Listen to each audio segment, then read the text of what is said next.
Labe Ousmane yow sa aduna bi ñaata métier nga am yow Ousmane fi métier bu ma jàng bari na ah laa ilaa sama premier métier waaw sama pap daf ma yóbbu béy ci àll bi waaw ñi béy benn taw bi. ñaari ñett taw bi xiim depuis tonnerre bi ne affaire bi mu ne bopp ma sandi affaire bi rek ma daw ma ñibbi kër ga may gën sama pap fekk ma fa dóor mu ne ma yow loo bëgg a ma ne ko ah man mënatuma béy léegi fu ma nekk nii papa ah il faut nga jàngal ma métier mu ne ban métier nga bëgg ma ne ko man dama bëgg a jàng kii menuiserie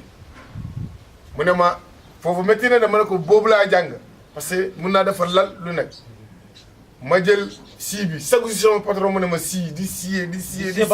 bantay rek ma sonn rek ma dem ma ne ko papa man bàyyi naa menuiserie mu ne yow loo bëgg ma ne ko boobu métti na ma ne ma loo bëgg ma ne ko maçon laa bëgg ma ne ma acca ñi dem ma dem ci maçonnerie ma yëkkati brique plein ci fosse bi si kaw ma wàcce rek dem ma ne papa man de mënatuma maçon ndaxte brique yi dañuy diis lool ma ne ma yow bëggoon liggéey yow lekk rek ah dinaa la dóor de ma ne ko man léegi moom courant laa bëgg damay dem installation oui mu ne ma acca mu yóbbu ma dem ma commencé dem benn ñaar rek patron bi mu ne ma jàppal ma ñaari fiili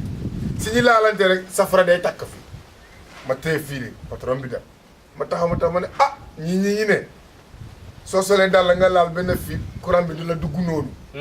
ma laal mu ne tic ma laal mu ne tic ma ne xaaral fu ma simi dal lay rek ma laal courant bi ne ma fër pop ma ne waay ñëpp daw si lala si da ngay dee ma ne gis nga courant bi moo ma maas ma ñibbi rek sama papa mu ne ma lan la ma ne ko gis nga courant bi moo ma fii la papa man mbay naa mu ne ma loo bëgg bu doon doo continuer li naa daxante ma ne ko papa léegi moom tailleur laa bëgg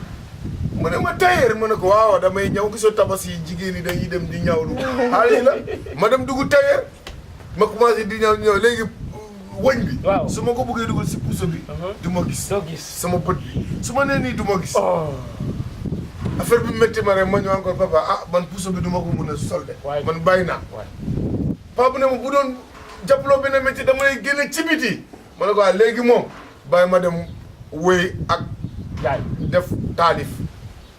waaw ci laa commencé ni may def taalif bii di reetaaloo ñii di def musique ci laa jaar ba woy toole la kumbo waaw moo tax léegi sama métier gis nga ko bëri na lool. bëri na kay bëri na. alhamdulilah rabbil alamin